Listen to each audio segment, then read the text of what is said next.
Graça e a paz do Senhor Jesus Cristo, meu querido irmão, minha querida irmã, da sala de crescimento cristão, da EBD, da PIB Petrolina. Estamos aqui para dar continuidade à nossa revista de profetas menores. Nós estamos estudando o profeta Jonas. Nós começamos, serão 4 lições, exatamente os 4 capítulos de Jonas que consta na Bíblia, no livro de Jonas. Para cada capítulo uma lição, são as 4 últimas lições da revista de profetas menores. Já tivemos a primeira aula de Jonas, a lição número 10, e aí lá nós estudamos no capítulo 1 de Jonas, na lição 10 da revista, a respeito do chamado que Jonas teve e que ele renegou. Deus disse para Jonas ir pregar em Nínive, e Jonas, ao contrário, quis ir para um caminho totalmente, direção totalmente contrária, e foi para Tarsis, muito mais distante do que Nínive. E passou por consequências tremendas por conta disso. O profeta Jonas, ele, no capítulo 1, ele chegou ao ponto de ser ocupado pela tempestade que Deus permitiu que acontecesse ali naquele mar revolto, de maneira que os tripulantes, os marinheiros, aqueles que estavam no barco que ele quis ir para Tarsis, através de uma sorte que Deus também permitiu, ele foi descoberto que era por causa dele que aquele mar estava revolto. Ele foi lançado ao mar. Parecia ali ser o fim de Jonas, mas Deus o resgatou através de um grande peixe que o engoliu. E na lição 11, que é o capítulo 2 de Jonas, o professor José Alberto discorreu a respeito da experiência de Jonas dentro desse grande peixe, razão pela qual ele teve ali o reconhecimento do seu erro e se prostrou diante de Deus.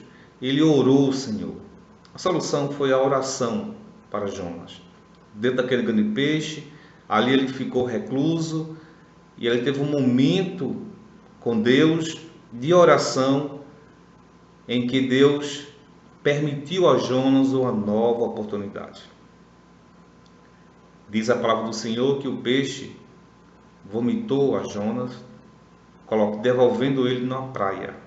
Nínive não era uma cidade de praia, então, com certeza, Jonas teve que seguir uma viagem ainda até chegar a Nínive. Mas a partir dali, então, dessa experiência que Jonas teve com todo esse episódio dele fugir do mandamento de Deus, de pregar em Nínive, mas a partir daquele momento, Jonas vai cumprir com o mandamento de Deus.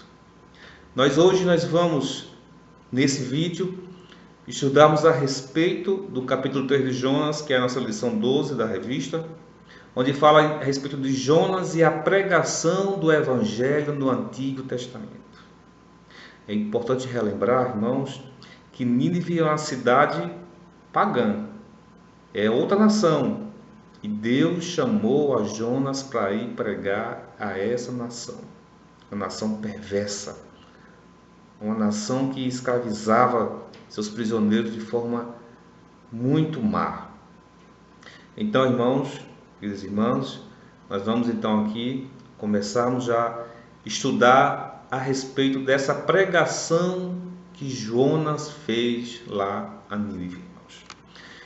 E teremos como objetivos compreender que Deus não altera seus planos para a nossa vida devido ao nosso descontentamento.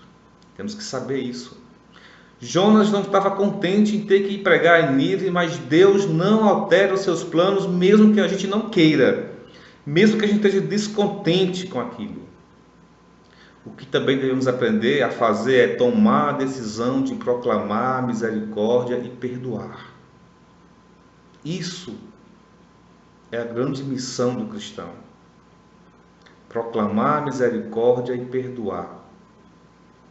Porque Jonas, no seu íntimo, ele não perdoava aquela nação tão malvada, aquela cidade tão perversa de Nínive. E também, irmãos, devemos proclamar a mensagem divina para que as pessoas possam se relacionar com Deus. Nós temos que ter esse propósito, irmãos, de proclamar essa mensagem de salvação da parte de Deus, para que as pessoas possam ter um novo relacionamento com Deus. Então, esses são os nossos objetivos dessa aula, irmãos. O textual está em Jonas 3,10, que fala que Deus viu as obras deles, como se converteram do seu mau caminho, e Deus se arrependeu do mal que tinha anunciado lhes faria, e não o fez. Por que não o fez? Vamos ver todo o texto de Jonas 3, irmãos, que diz assim: E veio a palavra do Senhor segunda vez a Jonas, dizendo: Levanta-te e vai à grande cidade de Nínive e prega contra ela a mensagem que eu te digo. E levantou-se Jonas e foi a Nínive, segundo a palavra do Senhor. Ora, Nínive era uma cidade muito grande, de 3 dias de caminho. Então, como os irmãos já compreenderam, depois que Jonas é lançado na praia pelo grande peixe, ele ainda teve que caminhar alguns dias até chegar a Nínive. E começou Jonas a entrar pela cidade caminho de um dia e pregava, dizendo: ainda 40 dias e Nínive será subvertida, será destruída. E os homens de Nínive creram em Deus e proclamaram um jejum e vestiram-se de saco, desde o maior até o menor.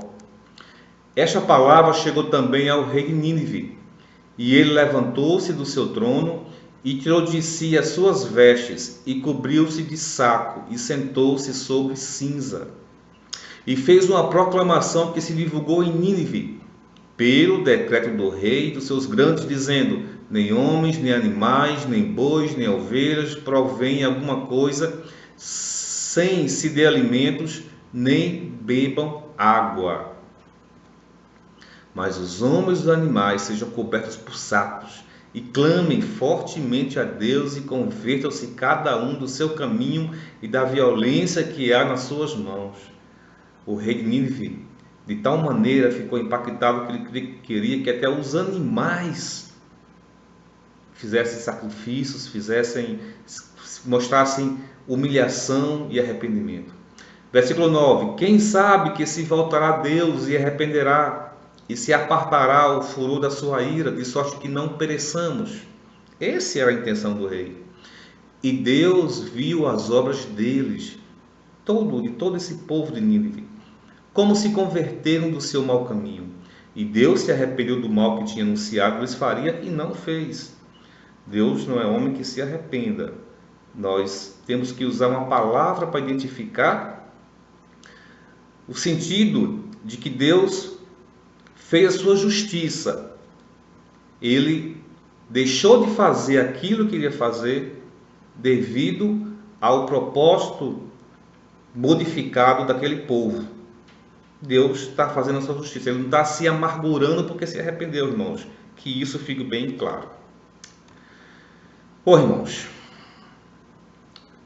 o profeta Jonas recebeu um novo comissionamento. Ele recebeu lá o primeiro, lá em Jerusalém, foi para Jope, foi lá para a cidade portuária para querer fugir para Tarsis, mas Deus deu um novo comissionamento a Jonas. Deus comissiona Jonas novamente e lhe dá uma nova oportunidade de cumprir a sua missão, irmãos. Deus não altera seus planos para a nossa vida por causa do nosso descontentamento. eu não gostei de fazer dessa forma, não vou pregar para uma cidade tão malvada. Então Deus não altera seus planos para a nossa vida por causa do nosso descontentamento, jamais. Jamais. Nenhuma acusação nem ameaça divina contra o profeta, simplesmente uma nova oportunidade de cumprir sua missão. Irmãos, Deus falou que jogou na cara os erros de Jonas? O Senhor fez alguma ameaça contra o profeta Jonas? Nem acusação, nem ameaça. Assim é o nosso Deus. Deus joga nossos erros no mais profundo do mar. Deus esquece. O importante é o que Deus quer através de nossas vidas. Então, irmãos, Deus dessa forma agiu com Jonas e deu a ele uma nova oportunidade de cumprir a sua missão, a missão que lhe foi dada. E assim Jonas o fez, irmãos. E qual foi o resultado do agir de Deus? Foi um resultado maravilhoso. A palavra fala que Jonas, consta apenas que Jonas pregou àquela cidade de que em 40 dias ela ia ser subvertida. Eu creio no meu coração de que Jonas pregou muito mais do que isso. Jonas levou a palavra de Deus muito mais àquele povo. A gente sabe, a gente crê que quem dá a consciência ao ser humano é o Espírito Santo que convence da justiça, do juízo do pecado. Mas a palavra edifica. E tenho certeza que Jonas pregou palavras edificantes àquele povo. E o resultado desse agir de Deus através de Jonas foi que eclodem inesperadas expressões de humilhação e arrependimento. O povo se veste de pano de saco, que era um símbolo de humilhação, de arrependimento. Nós também devemos sempre nos vestirmos espiritualmente de panos de saco, para demonstrarmos nossa humilhação, nosso arrependimento, não no sentido de se humilhar perante o Senhor pela sua misericórdia. Então, não era, talvez aos nossos olhos, e até para Jonas, ele não acreditaria que o povo iria se converter. Mas Deus é todo poderoso, e essa palavra penetra na alma de qualquer ser humano. E o resultado foi que aquela cidade e até o rei de Nínive se sensibiliza, sente o peso dos pecados, humilha-se e chama a nação ao arrependimento. O próprio rei, o líder, é muito importante porque ele puxa os demais.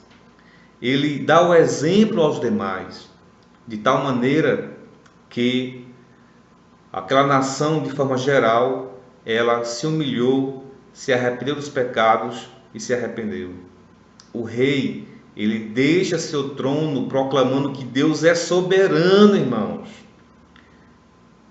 O opressor deixou seu orgulho e segurança, o orgulho de ser rei, a segurança de ser o rei, de ter o poder. Ele abre mão disso. E todo louvor é para a glória de Deus. Toda honra é ao nosso Deus. E é isso que Deus quer da humanidade, de todos nós, que a gente realmente tenha essa sensibilização, essa sensibilidade de nos rendermos a Ele e de proclamarmos a palavra e outras pessoas se render, de maneira que o que Deus quer é o nosso coração de adorador. E aí tem um alerta, irmão. É para você esse alerta. É para mim. É para cada um de nós esse alerta, irmãos. O rei de Nínive, ele abandonou o seu trono. E os amados irmãos, amadas irmãs, quais os tronos da sua vida que precisam ser abandonados? Tronos que sinalizam orgulho e segurança, como o de um rei? Há algum trono que você precisa abandonar? Talvez o trono do dinheiro? Não sei. O trono da ansiedade, da inveja? Não sei. Qual o trono da sua vida pelo qual você se apega e precisa abandonar? Todos nós temos. E muitas vezes abandonam hoje, outra manhã, mas devemos sempre buscar abandonar esses tronos das nossas vidas que sinalizam, que representam que a gente está de boa. Se sentir uma segurança falsa, porque só quem dá segurança é o nosso Senhor, o nosso Deus. Apenas Ele e mais ninguém. Conclusão, irmãos. Nínive foi salva por causa da misericórdia divina, a maravilhosa graça do Senhor Jesus Cristo. Deus nos salva pela graça e somente por ela nós conseguimos viver. Como diz a palavra de Deus, que as misericórdias do Senhor se renovam a cada manhã. Oh, glória! As atitudes de conversão são um testemunho público de que abrimos mão do controle para que Deus possa reinar sobre nossa vida. É isso que devemos fazer. Nós temos que ter sempre isso em mente, que Deus é que pode e deve reinar em nossa vida. E nenhum outro rei. Nenhuma outra situação, nenhum outro trono. E devemos ter sempre esse testemunho público de abrir mão do controle que a gente acha que tem, porque só Deus tem o controle em nossas vidas, irmãos. E o que fazer, queridos? Nossa tarefa é proclamar a mensagem divina para que as pessoas possam se relacionar com Deus e assim o Espírito Santo irá convencê-los da justiça e do juízo. 2 Timóteo 4,2 fala que, na palavra do Senhor, que devemos pregar a tempo e a fora de tempo, irmãos. Essa é a nossa tarefa. Não temos realmente muitas vezes dificuldades. Eu confesso, irmãos. Eu confesso que às vezes não é fácil. Pregar para quem não quer ouvir. Muitas vezes para pregar para quem quer zombar de você, da palavra. De repente pode acontecer isso. De quem ri. Pregar para quem não te dá a devida atenção, não te leva a sério. A gente não pode muitas vezes nem querer condenar Jonas, porque nós também podemos e passamos por momentos parecidos com o de Jonas. Porque muitas vezes a gente se contém em proclamar a palavra de Deus, dependendo para quem que seja que ela vai ser pregada.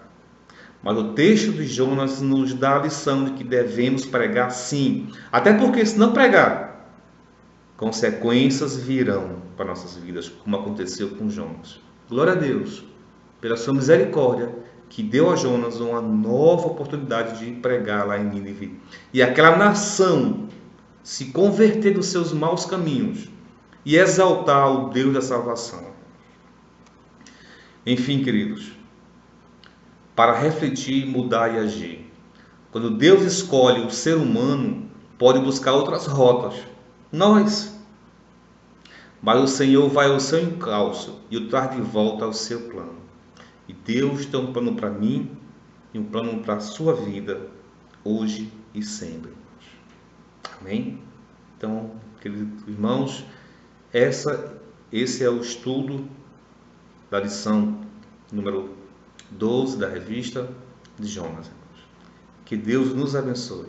Que Deus nos ajude a aproveitar as novas oportunidades que o Senhor nos dá. Tão somente para a sua glória e para abençoar vidas, irmãos. Amém?